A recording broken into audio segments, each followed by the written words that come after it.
Hello दोस्तों, मैं हूं अजय और आपका स्वागत है मेरे चैनल लॉ के ज्ञान में।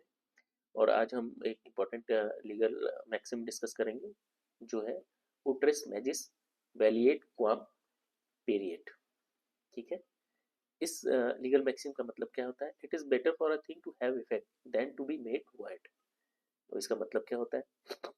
इसका मतलब ये है कि कोई भी लॉ है, उस लॉ को इस ढंग से इंटरप्रिटेशन उसका करना चाहिए कि बेटर ये रहे कि उस लॉ को इफेक्ट मिले रेदर देन कि वो लॉ वॉइड हो जाए। ठीक है।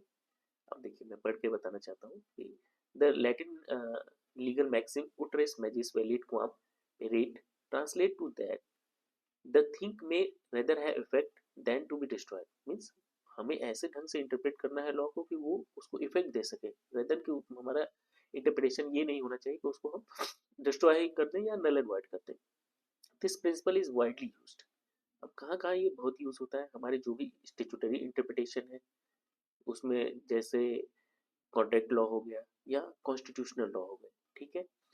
इसका मेन पर्पस क्या होता है? Ensure that the legal instrument are interpreted in a manner that uphold their validity. जैसा कि मैंने पहले ही बताया कि इसका पर्पस ये है कि जो इंटरप्रिटेशन ऐसा हो कि वो अपहोल्ड करे उस लॉ को रेदर देन कि वॉइड कर दे। उसका इंटरप्रिटेशन हमें इस ढंग से करना है।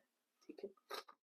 अब इसके रिगार्डिंग अगर हम केस लॉ देखें तो हेडेंस केस जो है, जो कि जो मिस्चीफ रूल को इस्टेब्लिश किया था, वो सबसे बड़ा एग्जांपल है। ये 1584 का केस लॉ है, लेकिन बहुत ही अच्छा केस लॉ है जो कि इस लीगल मैक्सिम को एक्चुअली प्रूव करता है।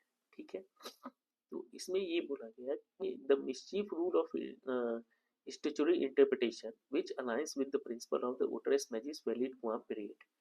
Courts aim to interpret the statute in a way that remedies the mischief rather than to nullify their intent. Mischief rule का पर्पस क्या है? कि मिस्चीफ रूल इसलिए इस्टेब्लिश किया गया था कि जो भी किसी लॉ में जो मिस्चीफ है उसको दूर किया जा सके।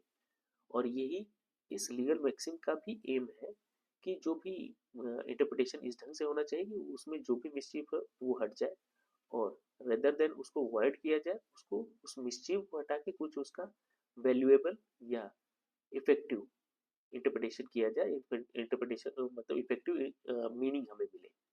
ठीक है। That's all from my side. Thank you for watching my lecture.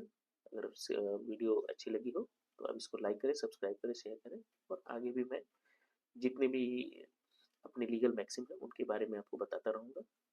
Thank you very much.